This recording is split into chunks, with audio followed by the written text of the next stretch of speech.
baby. Welcome to another chapter in our story. So last time we had this brilliant idea that we were going to go around turning secant slopes into tangent slopes, and we were going to do it with just one simple ingredient, like turning milk into chocolate milk. The simple ingredient was right here: slap a limit on both sides. By slapping the limit on both sides, you could transform a secant slope and out of it make a tangent slope. This became the big theme last time. Of course, we didn't always write it like that. You could write it the tangent slope of the function f of s at x equals 2, but that takes too long, so it's better to write it this way.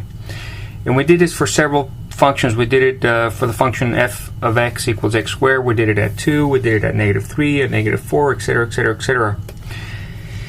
And so that takes us to today.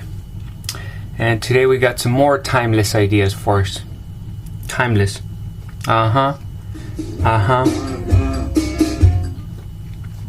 What we want to do today is we want to do better than what we did before. We always want to take it up a notch or two. See, last time we did this for a whole bunch of points, and then we also did it for other functions as well. But let me think.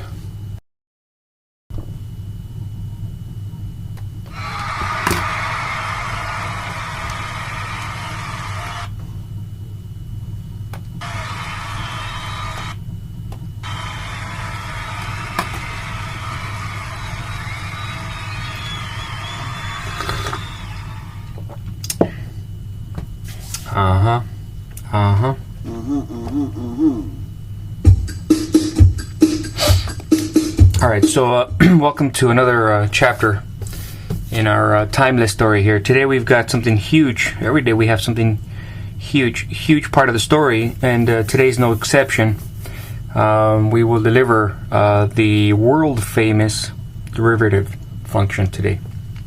So the derivative story starts where we left off last time. Last time we were computing tangent slopes, and we computed quite a few of them. And we did it with this brilliant idea that we would start off with a secant slope, meaning the slope from 2 points here, and take that secant slope and add some magical ingredient to it, and that magical ingredient would turn the secant slope into a tangent slope, into exactly the thing we wanted. That magical ingredient, of course, was slapping the limit on both sides. Right here, that limit does exactly what we wanted. It turns the secant slope into exactly what we want, tangent slope.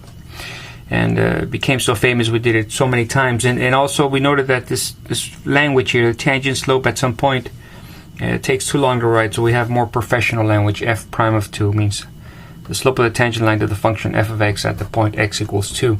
And hopefully you got a chance to review that lecture here. We did it for a whole bunch of points, and not only that, but hopefully you got a chance to do the homework. And you did this so many times, maybe like 1,000,000 times, to where it becomes so easy that it almost becomes an insult to your intelligence. That's how easy it should become. You should be doing this like 1,000,000 times, where it's automatic. And you should be able to do it for a lot of different points, at 2, at 3, at 4, 5, whatever.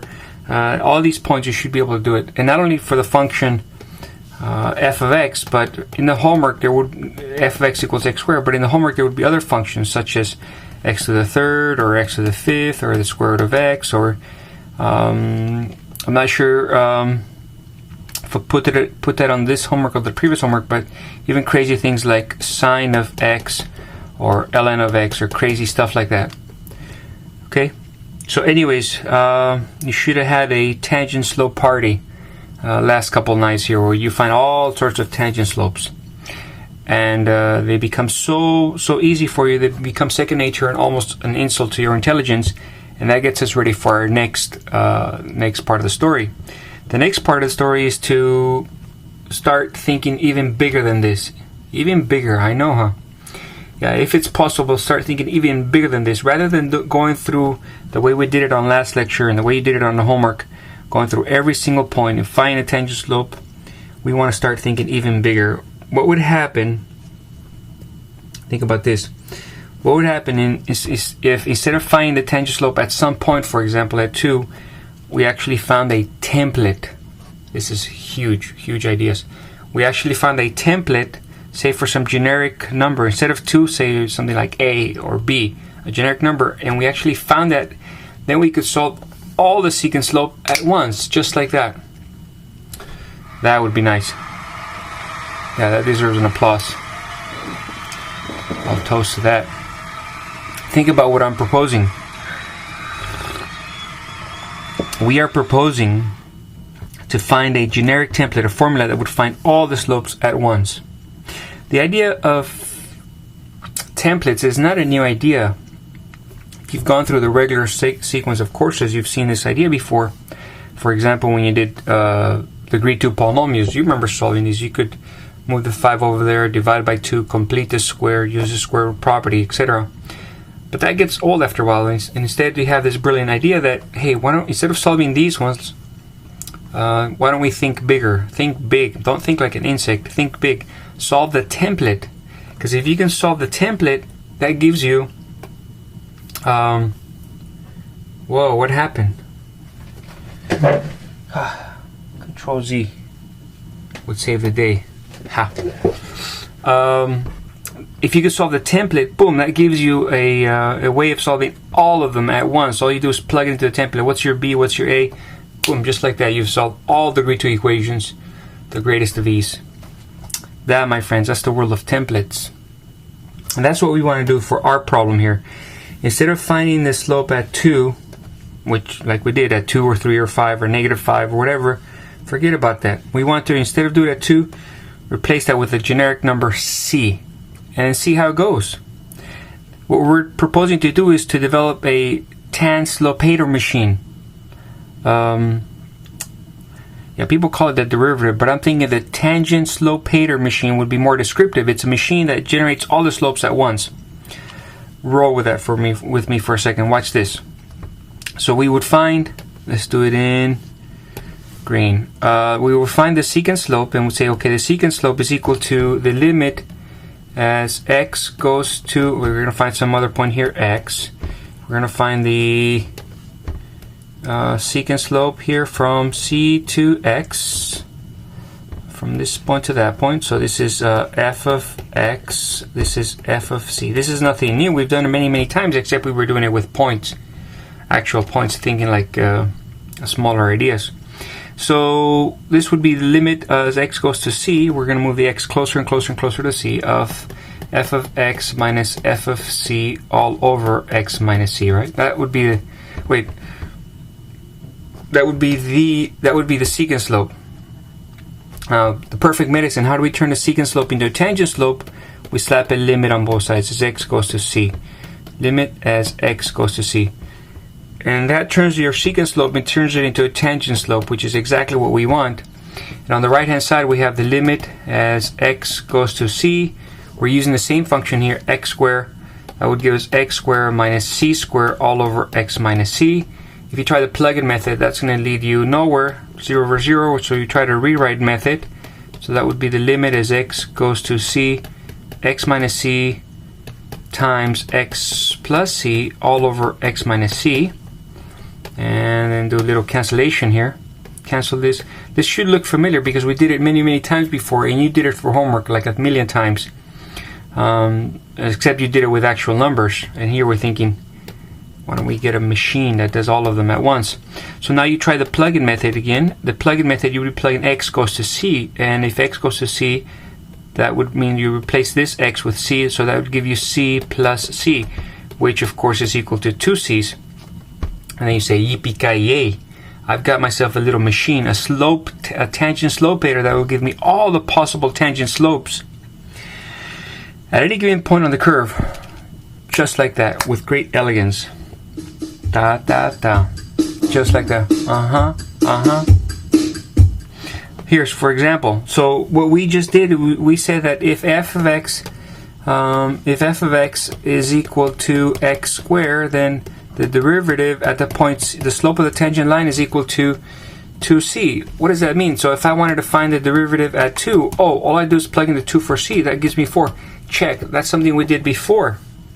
The derivative at 2 would have been 4. Oh no, but there's more to it than that. Suppose you plug in f of 3. Well, that would mean 2 times 3. That would give you a total of 6.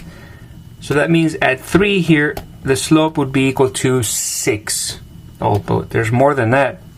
You could plug it any point you want. At -5, this is something we did last time. That would give you 2 times -5. That would give you -10. Boom. Just like that, with great elegance, we found the machine that generates all possible tangent slopes at any given point on the curve. That, my friends, that's something good, something big. People don't really call it the tangent slopator machine. I just called it that because I think it really explains what it is. Instead, if you want to get on with the program with the rest of the world, you might want to call this the derivative.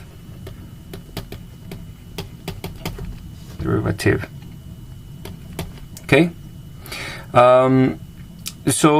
Derivative is not as descriptive, of course, but that's what the world goes with. So I'm okay if you call it either one, the slopator machine or the derivative.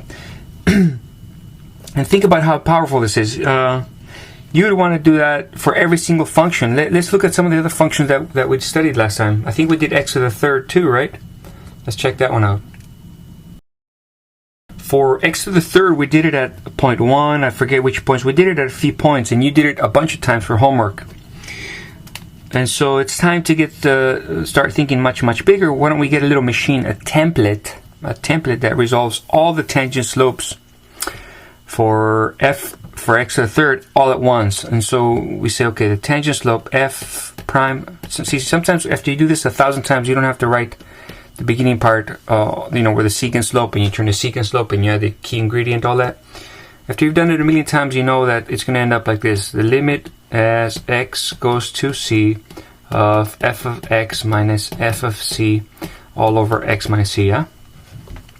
And so this would be, let me think, the limit as x goes to c of x to the third minus c to the third all over x minus c.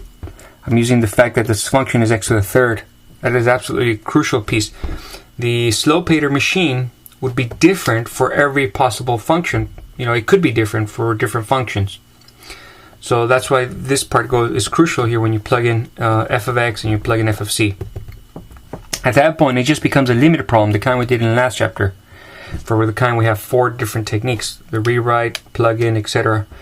And so here the plug-in method is going to lead you nowhere, so we try to rewrite, and that would give you the limit as x goes to c, x minus c times x squared plus xc plus c squared. I'm running out of room there. As x minus c on the bottom. You do a little cancellation here, a little algebra. Nothing too crazy here. Just cancel those things. And then you want to try your luck again, see how the plug-in method works out. The plug-in method would tell you, alright, I'm plugging x goes to c. Everywhere you see x, I see x here and I see x there. I'm going to plug in c. So that would give you c squared plus c times c plus c squared. Yeah, I plugged it in here and I plugged it in there. What does that give you? Well, that gives you a c squared plus another c squared plus another c squared, a total of 3 c squares. And then as soon as you see that, you can say, yippee-ki-yay, got myself a slope machine generator, a slopator, that tells me all the possible slopes, every single point c. If I want c to be 1, guess what? Guess what the slope is? It would be 1 times 1 times 3. The slope would be 3. Bam, just like that. If I want c to be -2, I could tell you what the slope is here at -2. It would be -2 times -2 times 3, which would be 12. This is professional, man. This is high grade. Very elegant and very nice. At zero, it tells you that the graph has to go like this, because at 0, it's 0, so it's almost it flats out. Flats out. This would be the tangent slope. At any given point, at 10, at c is equal to 10, I can tell you the tangent slope just like that with my little slope machine here. The slope machine would tell me at 10, that's 10 times 10, that's 100 times 3 is 300. Just like that, I could tell you the slope. Of course, again, people don't call it the tangent slope machine. That's just a descriptive name I used. But if you want to get on with the program with the rest of the world, they call it derivatives. the derivative of x to the third. And the derivative of x to the third is, here's a recipe. F prime of c, the slope of the tangent line at x equals c is equal to 3c squared. Nice, huh? But wait, there's more. By the way, a good way to think about it is possibly this way. What we did last time was this stuff with slopes, tangent slopes. So we picked a point and we found a tangent slope. We did that by starting with a secant slope, slapping a limit, and then we got tangent slopes at given points. And what we're doing today is we're changing that a little bit to just a constant. But the difference, although they look similar, the difference is huge. Here's a good way to think about it. If you just have, here you would have calculated f prime of 2, and that's just the slope of the tangent line at 2. A good way to think about it is, you can think about this as just an avocado, right? An avocado. Here, if you calculate f prime of c, you're doing a template. You're doing much, much more than avocado. It's more like an avocado tree that has a lot of avocados in it, as many as you want, and it will keep on giving and giving year after year after year. This is a much more powerful idea. This is what we did last time. This is what we're doing today. We're getting formulas that give you the slope of the tangent line at any given arbitrary point c. That's a good way to think about it. This over here, these are tangent. This is a tangent slope, and this is a derivative, a machine, a little formula that tells you all the tangent slopes as soon as you plug in the value for c. That's the power of today's idea. And we did it already for a couple functions. Let's not stop there. Why don't we do it for c? We'll do it for a couple more. Square root of x. This is super famous, and why not? Let's do it. So let's do it with green. So here f prime of c would be equal to the limit as x goes to c of f of x minus f of c. All over x minus c. By the way, there's no excuse for not knowing the first line. The first line is always the same. It's this secant slope slapped after you've slapped the limit on it as x goes to c. That makes it a tangent slope. There's no excuse for not knowing the first line, and there's no excuse for not understanding what that line means and where it comes from. It comes from the secant slope, where the x is being moved to c to turn it into a tangent slope. All right, the next line, there's also no excuse for not knowing it. The next line is really simple. All you do is scan, where's your function? Right there's your function. All you do is plug that into the values for f of x and f of c. So this would be the square root of x minus the square root of c all over x minus c. And now this is just a limit problem, the kind we did in chapter 1. So there's no excuse for not knowing how to do these limits. We've got 4 famous techniques. Actually, I take that back. Some of these limits can get kind of crazy. So I'll let that slide. But some of these are really simple. We've done them before. You should have ample practice with these, and you should have practiced them last night with actual numbers.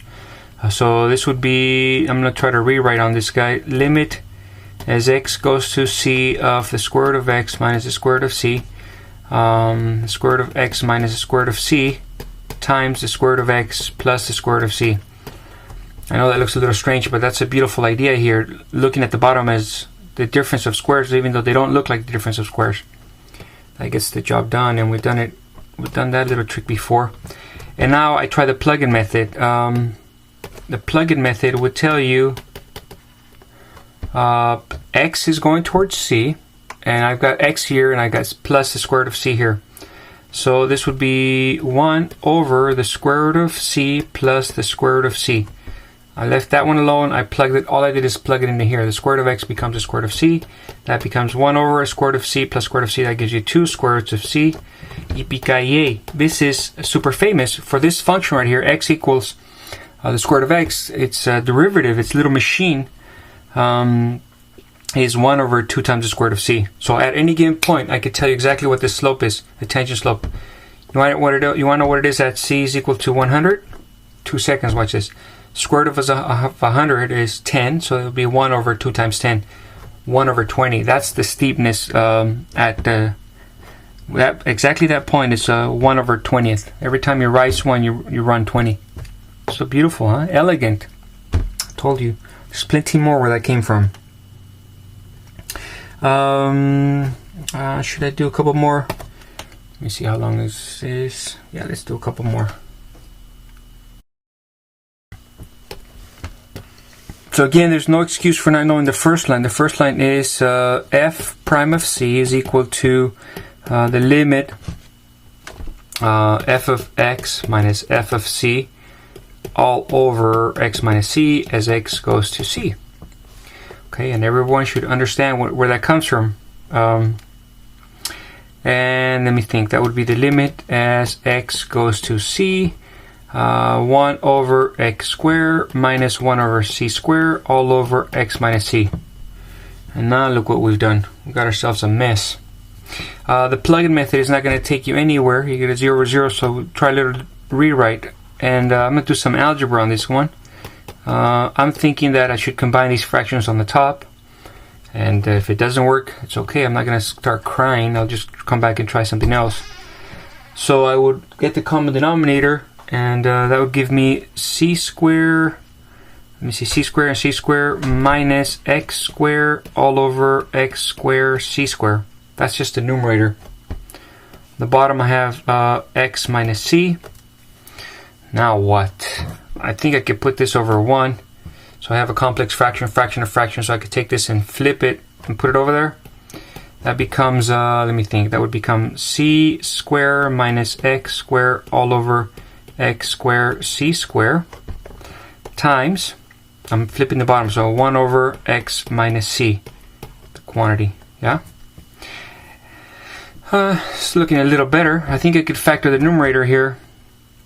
That becomes c minus x times c plus x all over x squared c squared. And of course I still have 1 over x minus c. And this almost cancels. I'm trying to think. You could cancel this. It's tempted to cancel that one and that one, but they're not exactly the same. This one is x minus c and this one is c minus x. To do that correctly, you'd have to realize that this is a negative of the other one. So instead of being 1 and 1, it would be, this one could become 1, that one could become negative 1. That would be a legal algebraic step. Let you think about why that is. And that becomes then c plus x all over, that's the numerator, all over x squared c squared. Right? Stop me if I'm lying. You can't. So now I'm going to try the plug-in method again. Of course, I still have limits here. I'll put the limit here. Limit as x goes to c. And so I'll try the plug-in method again. I'm plugging in x is going towards c. So x is going towards c. So that's going to become c. So I have c plus c all over c squared times c squared. What in the world is that? I reckon that's 2 c's on the top and a c to the 4th on the bottom. What? What is that? I think I could cancel one more c, so that becomes 2 all over c to the 3rd. Yeah? Just enough room. 2c to the negative 3. Yippee-ki-yay.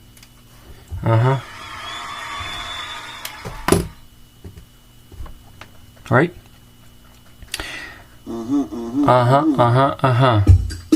Now, don't get happy. We're not done yet. We got a lot more work to do. Anyways, I want to point our attention now to a little pattern we've developed. I've done 4 or 5 of these, and something's starting to brew up here. When we had f of x equals x squared, the derivative was 2 times x. I didn't quite write it that way last time, but it shouldn't bother you. I wrote f prime of c was equal to 2c. But it shouldn't bother you, whatever variable we use here. F prime of b would have been 2b. F prime of blah would have been 2 times blah. F prime of x equals 2x. That's fine. That's a famous way of writing it.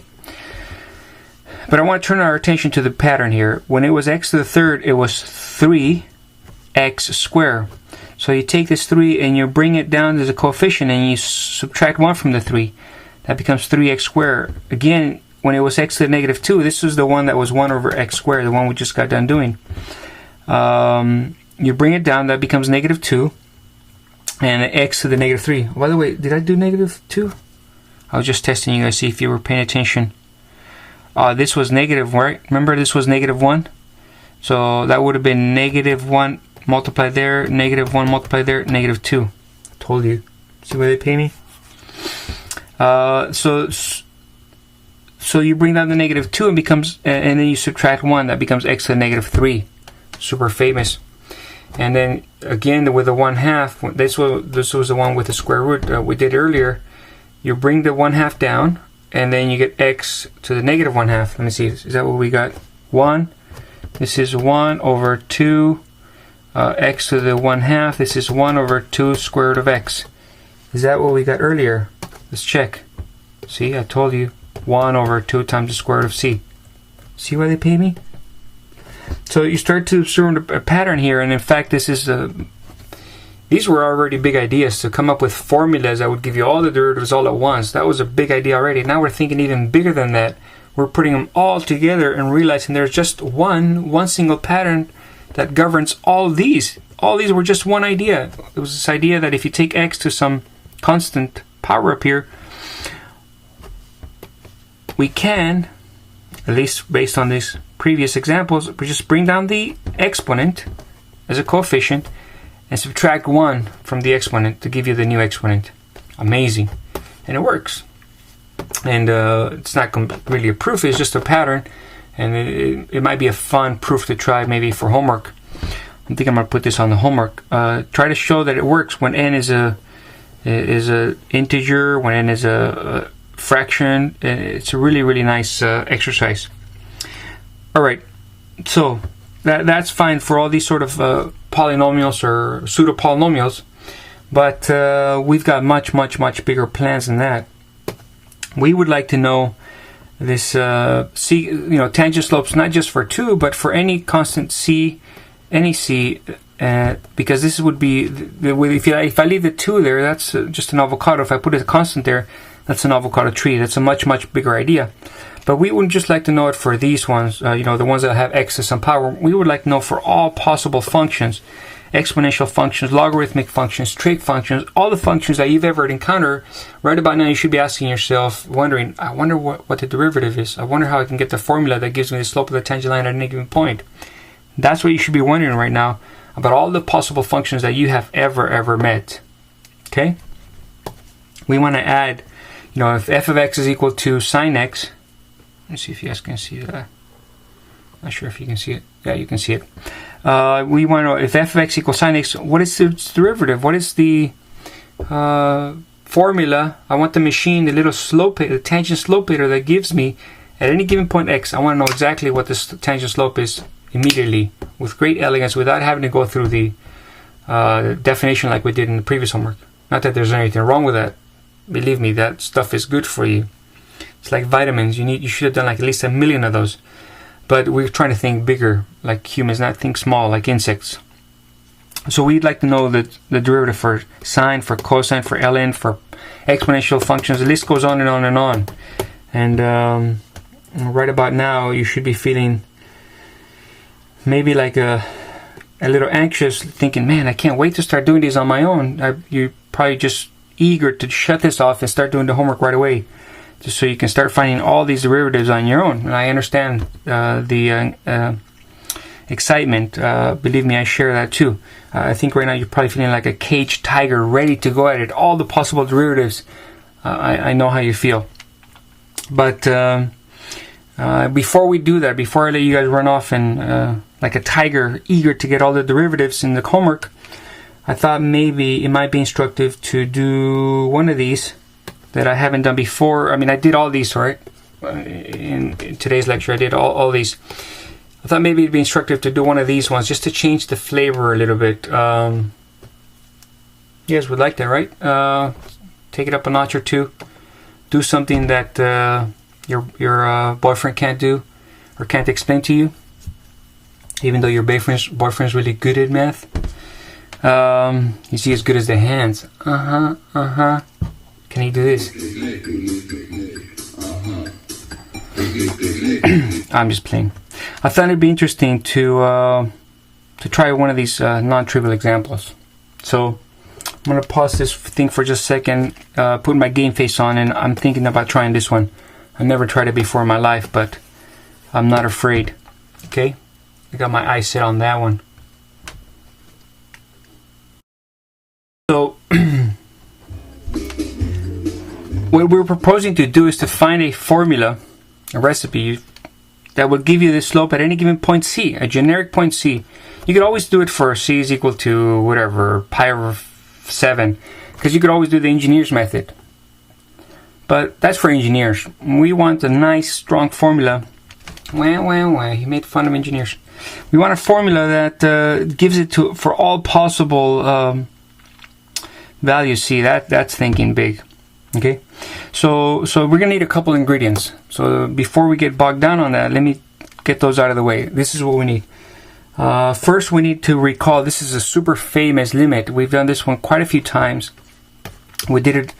We did it by engineer's method when we first introduced limits, and then there was some homework problems that instructed you how to do this using squeeze theorem, a very, very elegant proof. God, I'd love to do that now, but so many proofs, so little time, so little bandwidth. Yeah, I'm gonna pass on that. But this is a really, really nice proof. Try to prove it other than by engineer's method. Super, super famous. We're gonna need this as part of the ingredient, so we can get the slope machine for sine. The other part of the ingredient is that you got to be good with your identities. So I clipped this from the Math Hands identity sheet on the trig section. You're welcome to grab a piece of that. Just go to the trig website and then click on, I think it's at the end of chapter 4, there's a chapter summary sheet and gives you all the famous identities. I'm thinking we're going to be good with it. We're going to need to know these really, really well. So I'll have this one really handy in case it comes up. Of course it's going to come up. Come on. I wouldn't put it up here if it didn't. Anyways, those are the two key ingredients that we need. That's it. The other key ingredient is something that I can't give you, that nobody can. It's called guts and the desire for a little taste of the glory and not being afraid. Let's see if we can do that. Not be afraid. Not afraid. So start off the way we always start off. F prime of C is equal to the limit as x goes to c of the sine of x minus sine of c all over x minus c. By the way, I've never ever seen anybody do this before. I was just really happy. I figured out like a couple minutes ago. I ran to my wife. I said, look what I figured out. I figured out a new proof for the derivative of sine. She said, you nerd, and she turned back around and left. Anyways, watch this. So x goes to c, and now what? Yeah, now what? Well, fortunately, we've got these excellent identities here that tell you exactly what to do when you have the difference of signs. This is called sums to products. So if you have the difference of two signs, you can change that into a product. It becomes 2 sine a minus b, the difference of the angles over 2, cosine of the sum of the angles over 2. So this becomes, I'm going to do a little rewrite on this one. Limit as x goes to c. Okay, you take 2 times sine of the difference. X minus 2, whoops. Can't say that on the video. X minus c all over 2 times, let's look at the formula again, the 2 sine of difference and then the cosine of the sum. So this would be cosine of the sum x plus c all over 2. Yeah? All that, of course, over x minus c. So, whoa. Now what? Well, this is where guts come in. Oh, but by the way, I should expand on this. A famous one. You could have variations of it. Let me show you a couple of variations. If you had the limit as t goes to 0 of, say, sine of 3t over t, where these ones didn't match, you could always play this game. Watch this. This is a famous game to play. If the 3 doesn't match, you would like a 3 there, but it's not legal to just put a 3 there unless you put a 3 on the top, so that in essence you've put something that's equivalent to 1. But then what you do is you take this 3 here and you bring it outside. Whoa. Come on, baby. You guys got to ungroup. So you take this 3 here and you take it outside. Can't do that on the regular board, huh? Watch me do it. Whoops. Delete that. Can your teacher do this on the regular board? Uh-huh. Uh-huh. Uh-huh. Can your teacher do this on the board? Uh-huh. Uh-huh. Watch what I did. You see the 3 here. I put this 3 because it's legal, but 3 over 3 is 1. But it's just helpful to move it out here because now the 3t and the 3t match. So as t goes to 0, of course 3t also goes to 0. And so I've got myself my limit. This would be equal to 3 times this limit is 1. See how that worked? Brilliant, isn't it? You could do it all day long. If suppose you had sine of 7x all over x, and you had to take the limit as x goes to 0. Here's what you do. You see the 7x, so you would like this for there to be a 7x there. But that's not legal. You can't just go on sticking 7s anywhere you want. But you could if you stuck a 7 up here as well, because then that would be equivalent to multiplying by 1. But then here's the trick. You take the 7 up here. Oh my goodness. Come on, guys. You're killing me. Ungroup. You take the 7 and you... What? Really? Oh my goodness. You take the 7 one piece at a time. And you take it outside. And now look at this. This one matches 7x over 7x. That's perfect. Winner, winner, chicken dinner. Because once they match there, you can play this game. This becomes equal to 7 times this whole thing becomes 1. I might write a lot of homework assignments with variations of this one just for fun. It's kind of important. Anyways, that's one of the key ingredients for the fearless challenge of writing the slope of sine x. Where was I? This is the other important ingredient. This is the other important ingredient. This is where we're at. So anyways, here, oh yeah, we're going to use the trick that we used last time here. I'm going to take the limit as x goes to c. I'm going to take this 2 and unflip it on the bottom. Pretend that somebody's flipped it. So x over c all over 2 all over x minus c all over 2.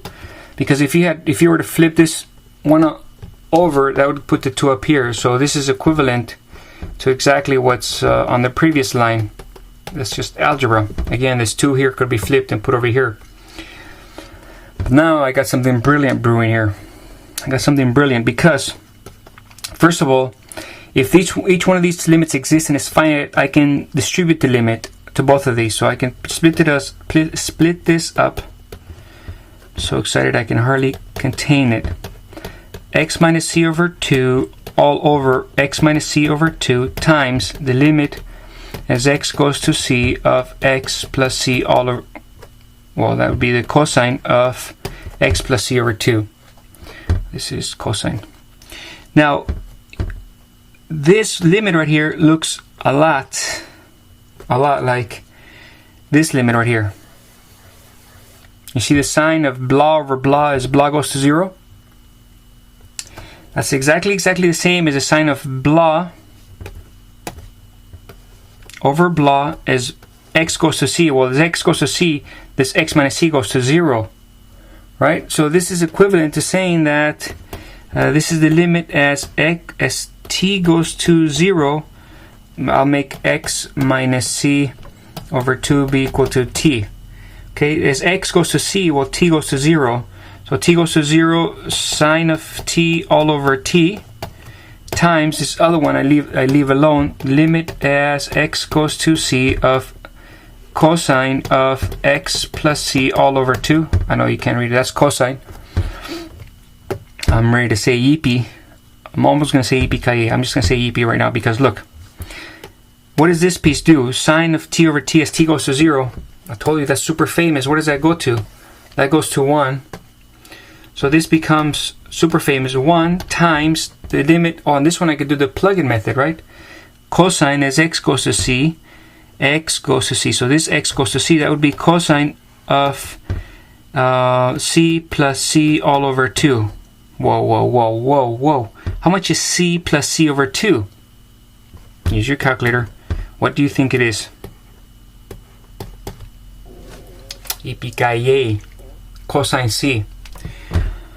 What we have just proven is that if your function is f of x is equal to sine of x, then f prime of c is equal to cosine c. This is giving you a recipe.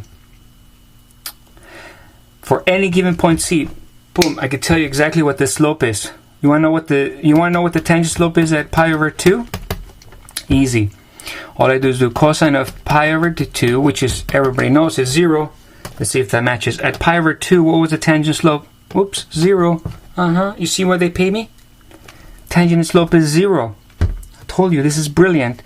F, let's go with green. Money. F prime of C is equal to cosine C. That, my friends, that's not trivial. That's a really nice idea. Never seen it before. But feels so good. Alright. I won't take any more of your time. I know what you guys are thinking. You can't wait to start doing the homework and do a whole bunch of these derivatives yourselves.